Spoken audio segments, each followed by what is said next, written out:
Good morning students. आज हम बात करेंगे चैप्टर 10 के जो है मापन की।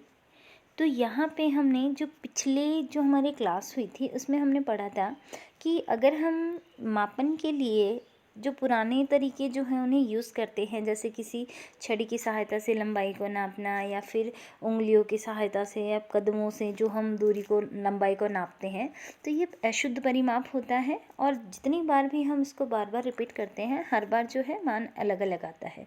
तो मापन के लिए जो शुद्ध परिमाप है उसकी हम बात करें, ऐसा ही जो मात्रक होते हैं इनका उपयोग करना चाहिए। यहाँ पे कुछ मात्रक दे रखे हैं। प्रत्येक मीटर को 100 बराबर भागों में विभाजित किया जाता है, जिन्हें सेंटीमीटर कहते हैं। एक मीटर को अगर हम 100 बराबर भागों में बांटें तो उसका जो एक हिस्सा होता है वो 1 सेंटीमीटर होता है। तो 100 हिस्से हो गए 100 सेंटीमीटर, इसीलिए 1 मीटर बराबर होते हैं 100 सेंटीमीटर।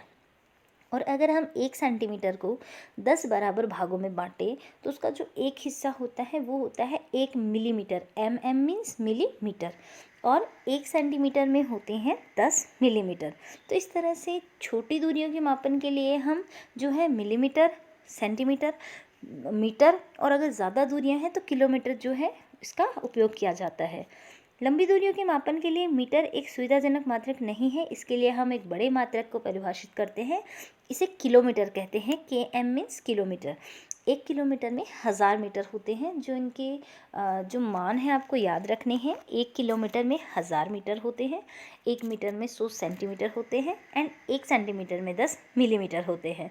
अब देखिए यहाँ पे हम अब सभी मापन क्रियाकलापों को मानक पैमानों का उपयोग करके दोहरा सकते हैं तथा लंबाइयों के SI मात्रकों में माप सकते हैं। ऐसा करने से पहले हमें दूरियों और लंबाइयों को मापने का सही ढंग आना चाहिए।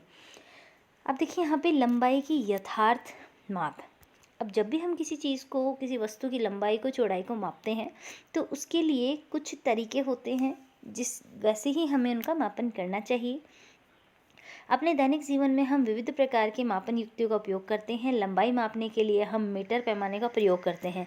दर्जी मापन फीते का उपयोग करता है, जबकि कपड़े के व्यापारी मीटर छड़ काम में लेते हैं। किसी वस्तु की लंबाई नापने के लिए हमें किसी उपयुक्त जो युक्ति है उसका चयन करना चाहिए। उदाहरण के लिए किसी वृक्ष का घेरा अथवा अपने सीने की जो माप है उसे मापने के लिए हम मीटर जो स्केल होती है उसे काम में नहीं ले सकते। जैसे मान लीजिए दर्जी है, दर्जी अगर जो है कपड़े की सिलाई करने से पहले जो नाप लेता है, अगर वो स्केल को यूज़ करे तो वो जो है परिमाप शुद्ध नहीं आएगा। उसके लिए वो जो फित्ता होता है उसको काम में लिया जाता है। और अगर मान लीजिए अगर हमें मान लीजिए किसी छड़ की लंबाई नापनी है और हम वहाँ पे फित्ता काम में लें तो वो उसके लिए उपयुक्त नहीं है। अब देखिए इसमें उदाहरण के लिए किसी वृक्ष का घेरा अथवा अपने सीने की माप के लिए आप मीटर पैमाने का उपयोग नहीं कर सकते। ऐसे मापों के लिए आपका फीता अधिक सुविधाजनक होता है। छोटी लंबाइयाँ, जैसे आपकी पेंसिल की लंबाई मापने के लिए आप अपने ज्यामिति बॉक्स में जो 15 सेंटीमीटर पैमाने को काम में ला सकते हैं, जो स्केल होती है ज्योमेट्री बॉक्स में उसे। अब देखो यहाँ पे मापन के कुछ तरीके बता रखे हैं। यहाँ पे ए में देखिए ये जो बॉक्स है इसकी जो है चौड़ाई ज्ञात कर रहे हैं, तो ए जो है इसमें बिल्कुल सही तरीके से इसमें लगा रखा है। बी में देखिए स्केल जो है उसको थोड़ा टेढ़ा कर दिया। टेढ़ा करने से जो लंबाई है वो बढ़ जाती है, तो वास्तविक लंबाई से ये लंबाई अधिक आएगी।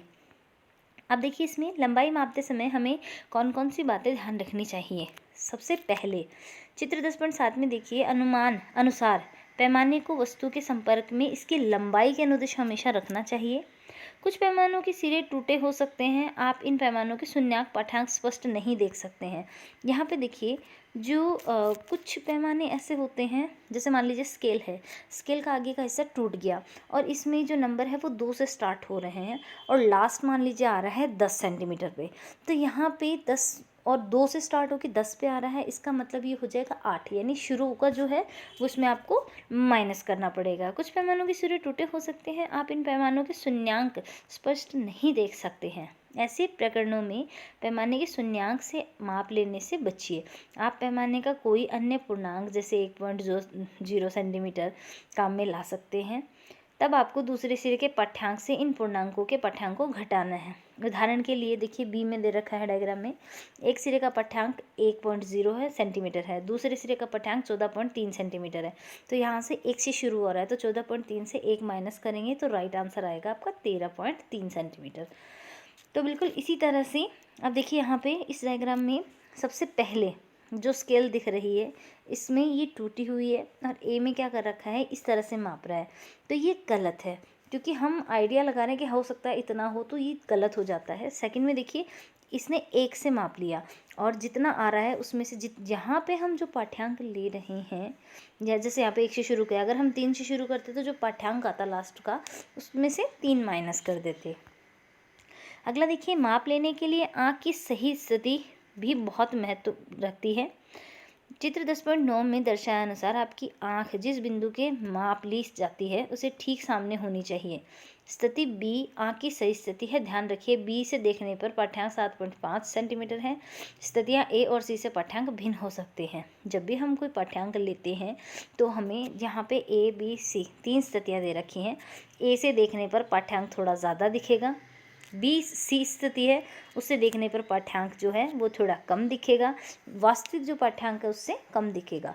और जो बी वाली जो पोजीशन है तो इसमें जो पाठ्यांक है वो एक्यूरेट जितना है उतना ही दिखेगा। तो इस तरह से जब भी हम किसी वस्तु की अगर लंबाई नापते हैं, उसका पाठ्यांक लेते हैं, तो हमेशा ध्यान रखें जो स्केल है उसको हमेशा ध्यान रखें जो वस्तु है उसकी लंबाई के अनुदिश दें। यहाँ पे देखिए ए और बी जो 2 डायग्राम दे रखे हैं, ए में ये लंबाई के अनुदिश दे रखा है और बी में इसने टेढ़ा कर लिया, तो जो बी वाला है उसका पाठ्यांक गलत होगा और थोड़ा ज़्यादा होगा वास्तविक पाठ्यांक से, और ए में जब पाठ्यांक लेंगे वो बिल्कुल सही आएगा।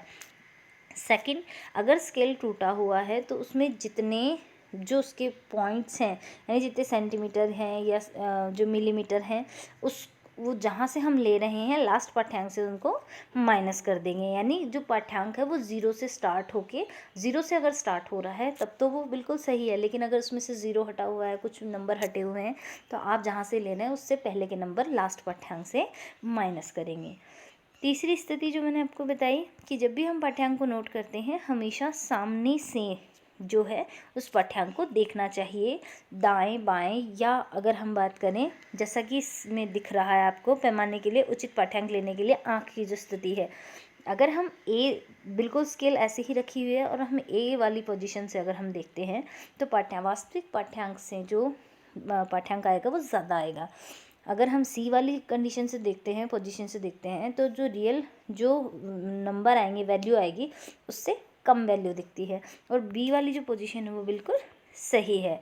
तो इस तरह से जो है अलग अलग जो आपको कंडीशंस दे रखी हैं, बिल्कुल इसी तरह से लंबाइयों को मापने के लिए इन चीज़ों का ध्यान रखना चाहिए।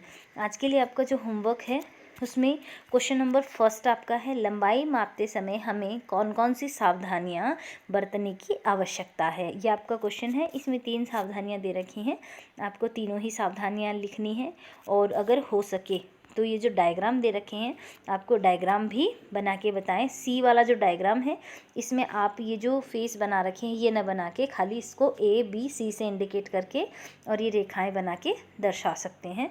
तो आपको ये एक क्वेश्चन है जो कि कंप्लीट करना है और डायग्राम जो है ये बनाने हैं। Thank you.